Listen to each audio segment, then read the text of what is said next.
ultime plaisir sexuel, c'était une jolie femme menottée, terrorisée, qui savait qu'elle allait mourir.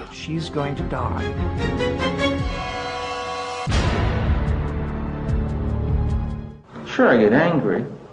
Very, very angry and indignant. I don't like being locked up for something I didn't do, and I don't like my liberty taken away, and I don't like being treated like an animal, and I don't like people walking around and ogling me like I'm some sort of weirdo, because I'm not.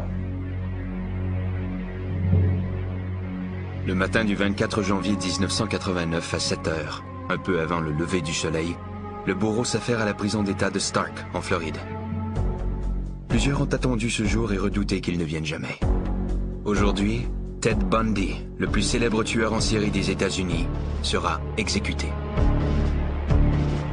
Après 10 ans dans le couloir de la mort, Bundy va être exécuté pour le meurtre en 1978 de Kimberly Leach, une jeune fille de 12 ans. Il avoue aussi avoir tué plus de 30 autres femmes. Son empreinte sanglante couvre 5 États. L'État de Washington, l'Oregon, l'Utah, l'Idaho et le Colorado. Depuis sa capture en 1976, Bundy capte l'attention de tous les médias. Le pays est fasciné par cet ancien Boy Scout, ce brillant étudiant en droit, ce jeune républicain qui a même été une étoile montante de la politique à Washington.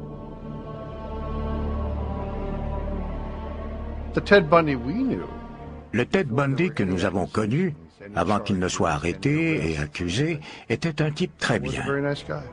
On le comptait parmi nos amis. Il n'avait rien d'insolite ou d'inquiétant. Une fois arrêté, Bundy nargue la justice. En attendant son procès pour meurtre au Colorado, il s'évade à 2 reprises. Après son arrestation en Floride, il assure lui-même sa défense et pose comme une vedette devant une horde d'admiratrices envoûtées. Il se comportait comme une star du cinéma et lorsqu'il faisait un clin d'œil aux femmes, elles gloussaient avec lui. Mais ces filles ne saisissaient pas que si elles l'avaient rencontré un soir dans la rue, elles auraient bien pu être au nombre de ses victimes. Mais lorsque vient l'heure d'entrer dans la salle d'exécution, Bundy perd sa belle assurance. Bundy semblait résigné à son sort, mais il est resté pétrifié en voyant la chaise électrique. À l'extérieur de la prison, une foule d'environ 500 personnes attend avidement l'annonce de sa mort en chantant « Brûle, Bundy, brûle !» They ran electricity through it. 5, 4, 3, 2, 1. À 7h16, un bourreau anonyme appuie sur le bouton. Un courant de 2000 volts traverse le corps de Bundy. 60 secondes plus tard, un des pires tueurs en série de tous les temps est déclaré mort. Lorsque nous sommes sortis après l'exécution, il y avait un véritable carnaval. Les gens qui étaient massés là poussaient des cris de joie, jouaient de la trompette et fêtaient. Ted Bundy aura eu une mort plus douce que n'importe laquelle de ses 35 victimes. Leur nombre exact est inconnu. C'est un secret que le tueur a emporté dans la tombe. La police croit que Bundy a commencé à tuer en 1974 à l'âge de 28 ans, alors qu'il étudiait le droit à l'université de Washington à Seattle. Il faisait bonne impression. Il s'exprimait avec facilité et il était intelligent.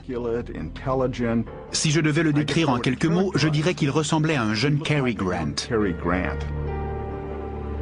À l'époque, personne n'aurait pu deviner que ce jeune homme, en apparence irréprochable, était à la veille de commettre une longue série de meurtres, violents, torturant et démembrant ses victimes.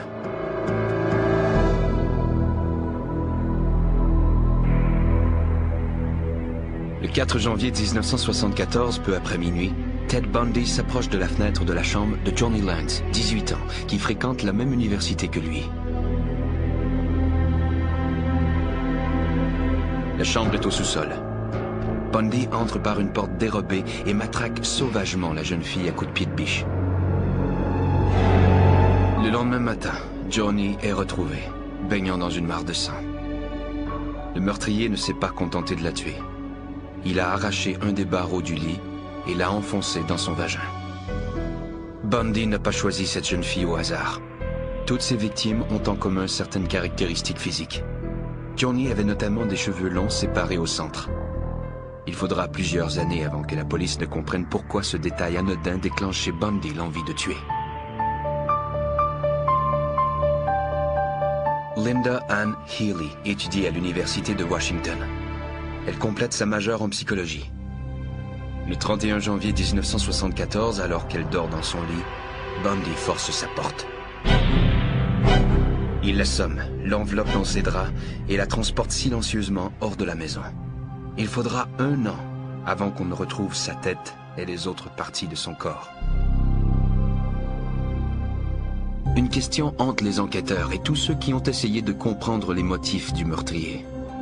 Comment un jeune homme aussi charmant et intelligent que Bundy a-t-il pu commettre des actes aussi effroyables sur des personnes qu'il ne connaissait même pas?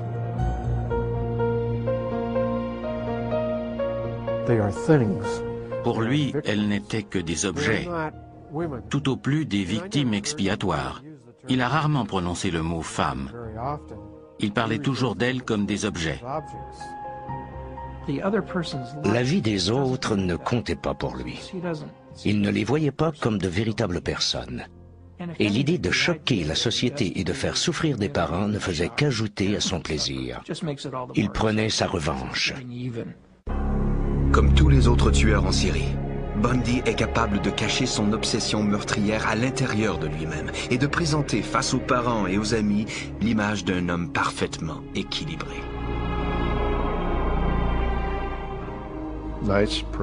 Un gentil garçon, agréable à fréquenter, et que nous connaissions un peu professionnellement. Je le voyais comme un jeune homme plein d'avenir, quelqu'un qui réussirait. Un des aspects essentiels de son masque était la sincérité. Il semblait incarner la franchise. Mais les apparences sont trompeuses, et Bundy était passé maître dans l'art de tromper ses semblables. Évidemment, à l'époque, je n'ai pas vu que c'était un masque minutieusement mis au point, dont il se servait dans ses échanges sociaux. Je n'ai jamais entrevu le monstre qui se cachait derrière ce masque. Le monstre qui se réveille en 1974 sommeille depuis longtemps derrière ce masque. Peut-être même depuis la petite enfance. Il m'a toujours semblé que son enfance, son apparence normale, cachait une grande hostilité envers quelqu'un, probablement sa mère.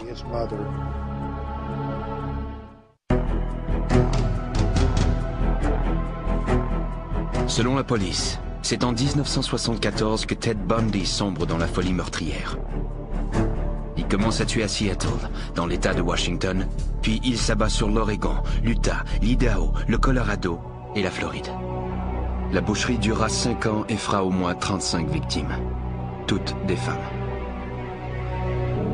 Lorsqu'on l'arrête en 1976, sa mère, Louise Bundy, prendra sa défense avec acharnement. Elle continuera à lutter jusqu'à son exécution en 1989.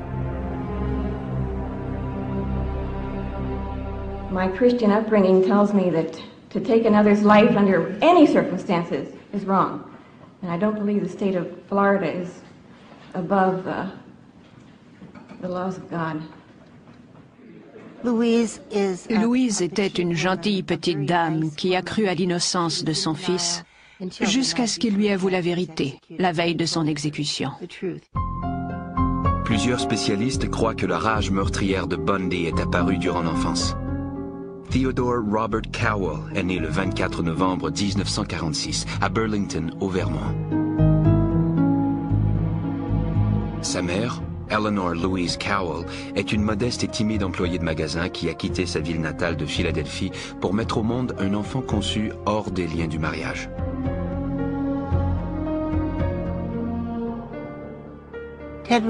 Ted était un enfant illégitime né dans une maison pour filles-mères. Sa mère avait alors 23 ans.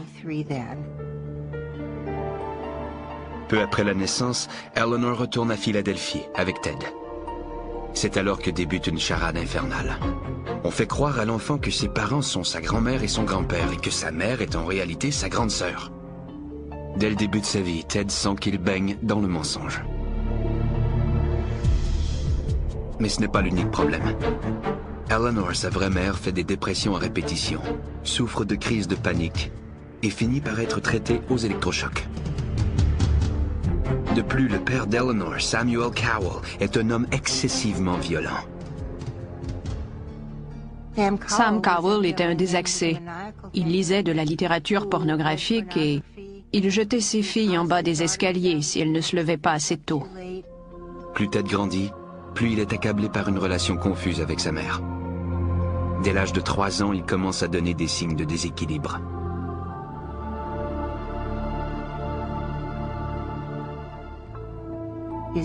Un jour, sa tante faisait la sieste. En s'éveillant, elle constate que Ted avait sorti tous les couteaux de cuisine et qu'il les avait disposés autour d'elle pour que les lames soient pointées vers elle. Inquiète du comportement de son fils et désireuse d'échapper à l'emprise de son père, Eleanor déménage à Tacoma, Washington, tout près de chez son oncle Jack Cowell.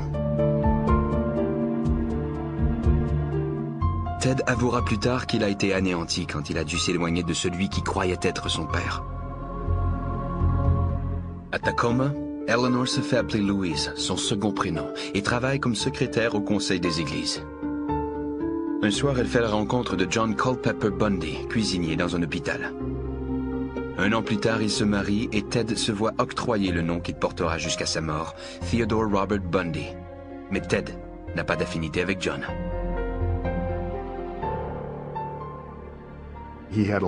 Il a souvent été en conflit avec son beau-père. Il le regardait de haut parce que son beau-père était de condition modeste. Bien qu'il ait changé de nom, Ted se considère toujours comme un Cowell. Il se sent très près de son grand-oncle Jack, un érudit qui enseigne la musique à l'université Puget Sound. C'est à lui qu'il veut ressembler. Il voulait à tout prix devenir quelqu'un d'important. Il avait soif de reconnaissance. Au cours des 10 années suivantes, 2 frères et 2 sœurs s'ajoutent à la famille Bundy. Mais Ted garde ses distances face à eux et à son beau-père. John s'occupait d'une troupe scout, mais Ted a toujours refusé d'aller camper. Il semblait refuser tout contact avec son beau-père. Ted refuse tout contact, non seulement à la maison mais aussi à l'école. Ses confrères de classe le décrivent comme un jeune homme très timide. Il souffre aussi de bégaiement et il fuit les jeunes filles. Il ne sortait pas avec les filles, sauf quand elles l'invitaient au bal Sadie Hawkins. Mais un aspect secret de la personnalité de Ted commence lentement à émerger. Il se croit au-dessus de la loi. Avant l'âge de 15 ans, il est un voleur à l'étalage accompli. Il sera même accusé de vol à 2 reprises. Le délire narcissique. Être capable de déjouer la police, de se moquer impunément de l'autorité, de voler dans les magasins les mieux surveillés sans se faire prendre.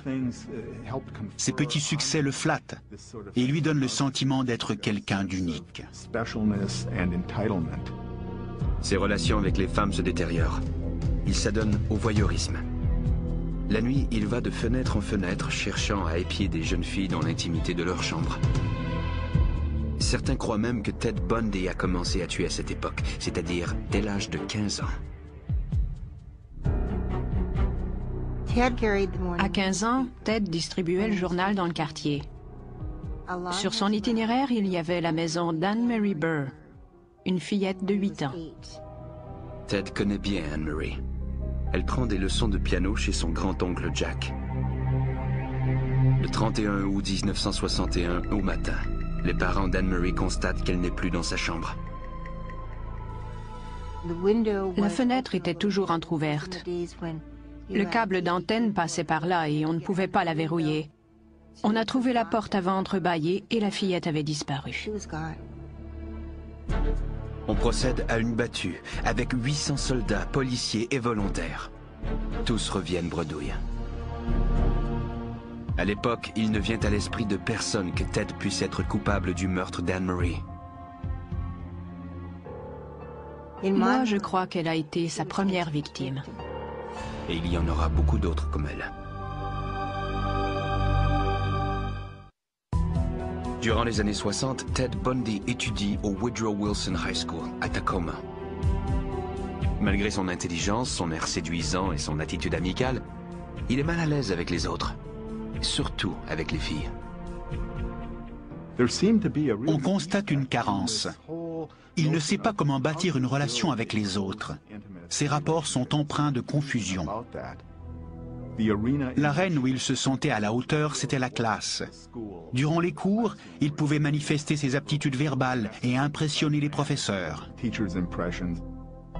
Il termine ses études secondaires en 1965 avec la mention « Bien ». Il entre ensuite à l'université de Puget Sound, mais il se sent anonyme et perdu sur l'immense campus. Dans son fort intérieur, Ted ne se sentait pas à la hauteur. Mais il pouvait faire illusion et donner l'impression qu'il était sûr de lui. Perpétuant l'illusion, il s'inscrit en 1967 au programme d'études orientales de l'Université de Washington pour y apprendre le chinois. Il se donne aussi une nouvelle personnalité. L'ancien Ted était timide et renfermé. Le nouveau sera spirituel, sympathique et plein d'assurance. La supercherie vient près de réussir. À l'université, Ted rencontre Stephanie Brooks. Il est séduit par ses cheveux longs, séparés au centre. Stephanie vient d'une famille riche. Elle est raffinée. Elle a une grande expérience du monde. Elle est tout ce que Ted voudrait être. Il se disait, elle est parfaite, elle est belle, elle est riche. Autant que la chose soit possible, il était en amour. Ils demeurent ensemble pendant 1 an. Pour la première fois, Ted fait l'expérience d'une relation sexuelle avec une femme. Il est en amour. Mais pour Stephanie, ce n'est qu'un amour passager entre étudiants, une relation sans avenir. De plus, elle trouve que Ted manque de maturité. Ted est obsédé par Stephanie. Puis un jour, elle lui annonce qu'elle met fin à leur idylle. Elle lui a reproché de ne pas avoir de but, de manquer d'ambition, d'être incapable de faire des projets. Ted est démoralisé. Son univers s'écroule. Il décide d'abandonner ses études et de retourner voir sa famille à Philadelphie. Cette visite a un but caché, éclaircir le mystère entourant ses origines. Qui est-il au juste? Il vérifie les registres d'état civil de Philadelphie, puis ceux de Burlington au Vermont, et fait une découverte qui confirme ses soupçons. Il a découvert que la femme qui prétendait être sa sœur était en réalité sa mère. Quand on se rend compte qu'on nous a menti à propos de nos origines, ça peut causer un choc émotif terrible. Il avait une perception très confuse de son identité. Selon plusieurs, il a été très ébranlé en constatant qu'il était un enfant illégitime. Il a découvert qu'il avait été trahi par une femme, sa propre mère. Et il a fait cette terrible découverte au moment où il vivait sa première peine d'amour, alors qu'il se sentait rejeté par la femme qu'il aimait. Plusieurs spécialistes croient que c'est à ce moment que Ted Bundy a décidé de se venger en immolant toutes celles qui avaient détruit sa vie. Mu par une froide résolution, il retourne à l'université de Washington, loue une chambre dans les environs et suit des cours en psychologie. Il a d'excellentes notes. Il semble avoir retrouvé son entrain et s'être fixé un but dans la vie. Quels que soient les démons qui l'habitent, Ted Bundy les cache bien. Il fait partie de ces nombreuses personnes qui sont capables de compartimenter leur vie. Le monstre qu'il habitait était enfermé dans l'un de ces compartiments. À première vue, sa vie semble s'être considérablement améliorée. En 1969, il fait la rencontre d'Elizabeth Kendall, une jeune divorcée. L'amitié fait vite place à l'amour. Une jeune fille brillante et timide. Elle venait de l'Utah. Ils se sont rencontrés dans un pub et elle en est tombée éperdument amoureuse. Cette relation semble opérer un miracle. Mais c'est une façade. Ted est toujours habité par son désir de vengeance.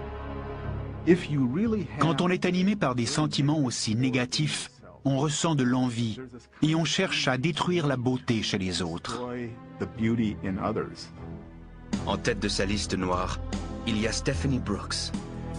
Il continue à échanger en secret avec elle, espérant qu'elle en vienne à l'aimer comme il l'a aimé, afin de pouvoir la blesser autant qu'elle l'a blessé. Pour rehausser son charisme, il s'engage dans la politique régionale et participe à la campagne de réélection du gouverneur. Il était très intelligent. Il avait le sens de la politique, compétent et sympathique. En 1971, Ted a 25 ans. Dans ses temps libres, il travaille comme personne ressource dans un centre de prévention du suicide à Seattle. Anne Rule, future écrivaine, travaillait avec lui. Il était gentil et efficace au téléphone. Ironiquement, nous avons sauvé des vies ensemble. À cette époque, si vous m'aviez dit que c'était un vernis cachant des choses horribles, je vous aurais pris pour un fou. Ted et moi étions enfermés pendant des heures dans une maison victorienne semblable à celle du film Psychose. Et je me suis toujours sentie en sécurité avec lui. En 1972, Stephanie Brooks, sa première petite amie, occupe toujours ses pensées. Elle est aussi au centre de ses projets. Il la revoit lors d'un voyage d'affaires à San Francisco. Stephanie est emballée par le nouveau Ted Bundy. Elle est tombée follement amoureuse et elle a accepté de l'épouser. Dès qu'elle a accepté, il l'a laissé tomber. 2 jours plus tard, le 4 janvier 1974, Ted Bundy se lance dans une orgie de meurtre qui durera 5 ans et qui plongera la population dans l'horreur. La plupart de ses 35 victimes ont une caractéristique commune.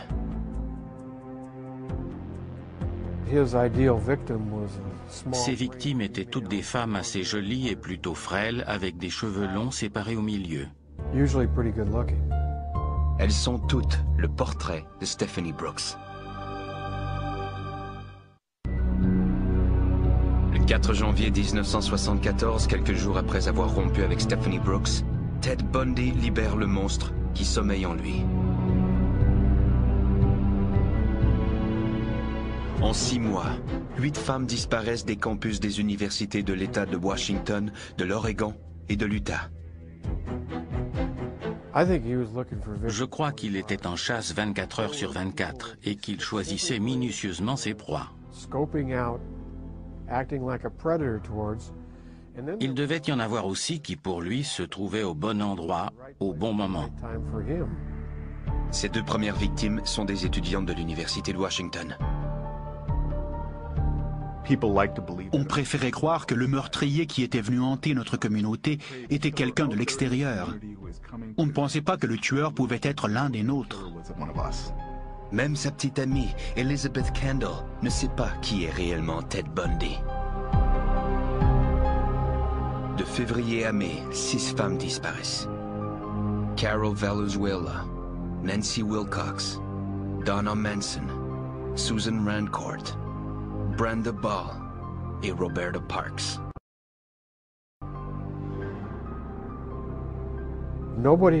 On n'a pas pu faire de lien car les meurtres avaient eu lieu dans des juridictions différentes. C'était un mystère. Comment des jeunes filles pouvaient-elles disparaître ainsi? Elles parcouraient à peine 10 mètres sur le campus et, pouf, elles s'évaporaient. Comment était-ce possible? Elle s'appelait Georgine Hawkins. Des années plus tard, alors qu'il est incarcéré, Bundy décrit les méthodes employées pour attirer et capturer ses victimes. Il exploite d'abord leur sensibilité en prétendant qu'il est blessé. Il choisissait toujours des jeunes filles serviables. Il marchait avec des béquilles. Il échappait un livre et il leur disait « Pourriez-vous m'aider à transporter ça jusqu'à ma voiture ?» C'est ainsi qu'il procède avec Georgine Hawkins. Et quand elle se penche pour mettre ses livres dans la voiture, il empoigne la barre de fer qu'il a dissimulée, la frappe à la tête et la pousse à l'intérieur. Il leur attachait les mains avec des menottes ou une lanière de cuir La banquette arrière était repliée de sorte qu'il pouvait les coucher sur le plancher de la voiture sans que personne ne puisse les voir. Bundy conduit habituellement sa victime dans la forêt entourant Seattle. Puis, si elle a survécu au matraquage, il la viole.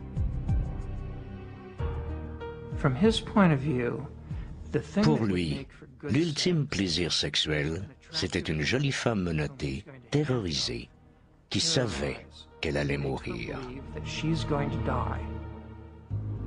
Un jour, dans le couloir de la mort, quelqu'un lui demande ce qu'il ressent lorsqu'il tue.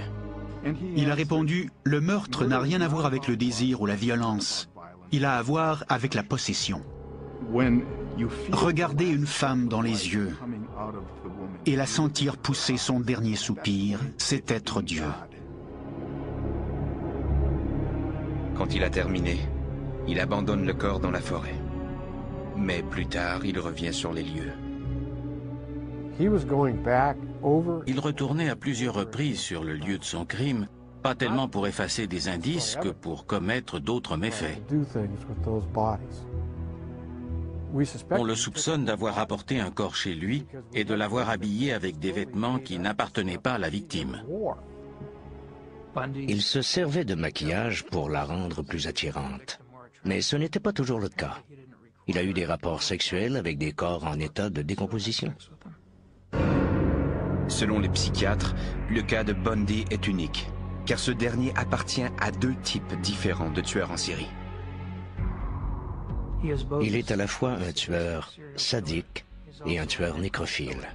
Les caractéristiques types sont la perversion, l'absence de conscience et la tendance à sacrifier la vie d'une autre personne au nom de son propre plaisir sexuel. Ça tient essentiellement à cela. Après 8 meurtres, Ted Bundy est maintenant un tueur expérimenté. En juillet 1974, son obsession le pousse à assassiner 2 femmes en une même journée. C'était un beau dimanche après-midi. Il devait faire 32 degrés, ce qui n'arrive pas souvent ici. Toute la ville était au parc du lac Sammamish. Janice Ott est elle aussi au parc. Elle est étendue sur la plage lorsque Ted s'approche d'elle, un bras en écharpe. Il lui demande si elle peut l'aider à attacher la remorque de son bateau. Lorsqu'elle s'est levée, elle lui a tendu la main et elle a dit « Bonjour, je m'appelle Jan ». Il a répondu « Moi, c'est Ted ». Janice s'éloigne en compagnie de Ted. On ne la reverra jamais vivante. 1 heure plus tard, Ted est de retour sur la plage. Cet après-midi-là, entre 13h et 16h30, il a approché au moins 4 ou 5 autres femmes. Mais quelque chose chez Ted les dérange. Denise Naslund, elle, est moins méfiante. Vers 17h, elle se dirige vers les toilettes de la plage. Elle était là avec son petit ami, son chien et un couple d'amis. Elle s'est dirigée vers les toilettes avec le chien. Le chien est revenu, mais sans elle. Après la disparition de Hart et de Naslund, ceux qui ont aperçu ce mystérieux Ted au parc se manifestent. La police fait circuler un portrait robot. Elle recueille 3500 descriptions et dresse une liste de suspects potentiels ayant pour prénom Ted. Le nom de Bundy figure sur cette liste. Le prénom Ted a été mentionné. Je n'ai pas fait le rapprochement à l'époque. C'est à ses actes que l'on reconnaît un monstre. Entre 1973 et 1974, le monstre travaillait pour l'Office de planification de la justice du comté de King. Il effectuait une recherche sur les violeurs et leurs victimes. Mais il étudiait en même temps, secrètement, les méthodes que la police utilisait pour dépister les violeurs.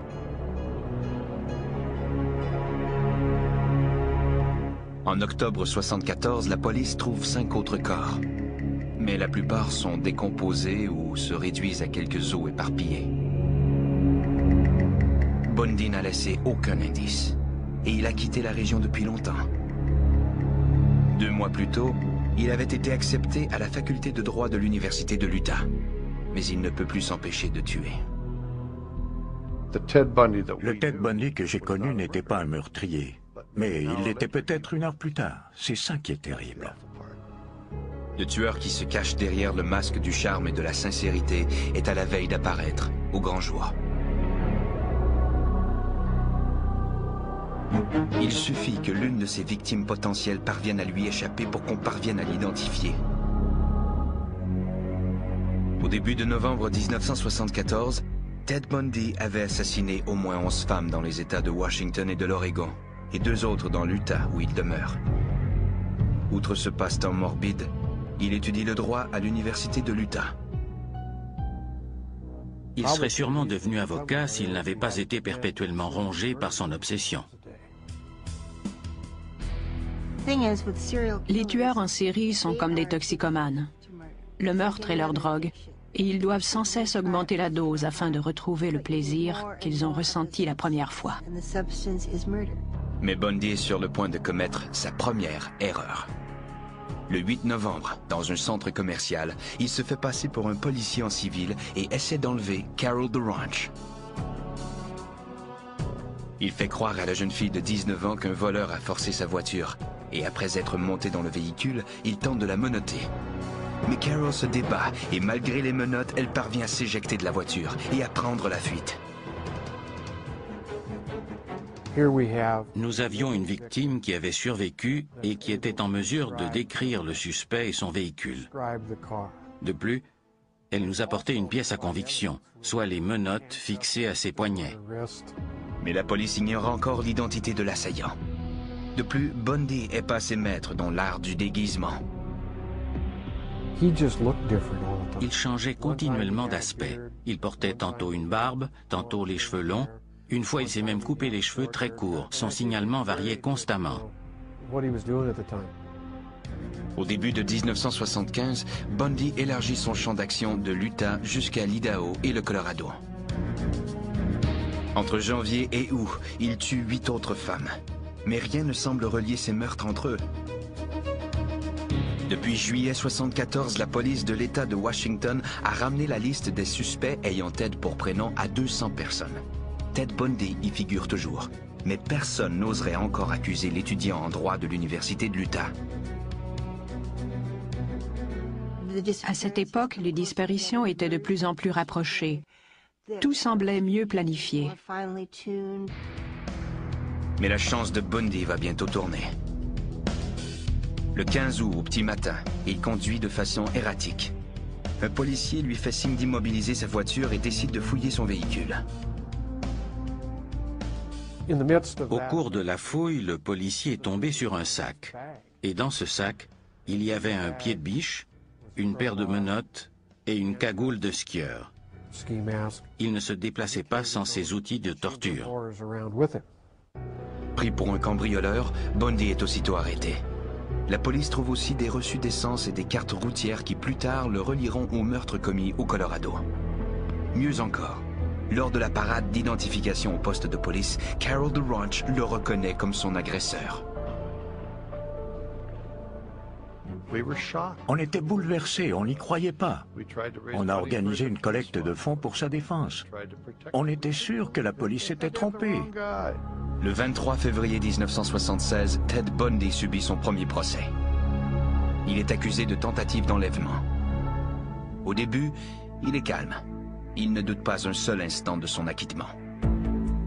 Puis, Carol DeRanch vient à la barre des témoins, décrit ce qu'elle a subi et le désigne comme son agresseur. Bundy est reconnu coupable et condamné à 15 ans de prison. Tandis qu'il purge sa peine, les enquêteurs parviennent à le relier au meurtre de Karen Campbell au Colorado. Mais rien ne désarçonne Ted Bundy, même faire la manchette aux infos du soir. Have you ever physically harmed anyone? Ever physically harmed anyone? No. No. You know, again, not in the context, I think, that you're speaking of. Ted avait beaucoup d'assurance, au point de paraître suffisant. Et ce, même lorsque les accusations de meurtre ont été déposées contre lui. En avril 1977, il est transféré au Colorado dans l'attente de son procès. Il décide alors de congédier ses avocats et d'assurer lui-même sa défense.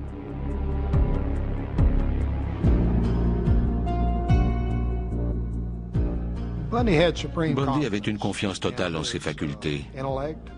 Il était sûr de battre le système, de le faire jouer en sa faveur. Il va jusqu'à faire faux bond au juge. Au bout de 2 mois, après avoir effectué une reconnaissance des lieux, il saute par la fenêtre du 2e étage du palais de justice. Il est repris 6 jours plus tard, mais il n'a pas l'intention de moisir en prison.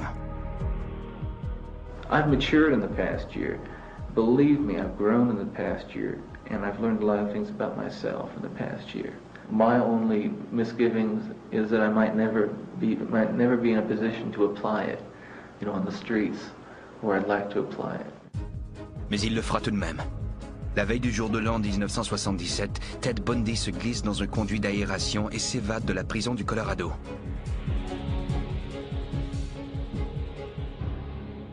Il s'est faufilé par le plafond de sa cellule jusque chez les gardiens et il est sorti à la faveur d'une tempête. De nouveau libre, Ted Bundy va retrouver ses démons intacts. Après une évasion spectaculaire, Ted Bundy se réfugie en Floride. Il est maintenant sur la liste des criminels les plus recherchés du FBI, ce qui flatte sûrement son ego. Il adorait ça. Provoquer la répulsion lui donnait du plaisir. Il change de nom, se fait pousser la barbe et hante le campus de l'Université d'État de la Floride, à Tallahassee.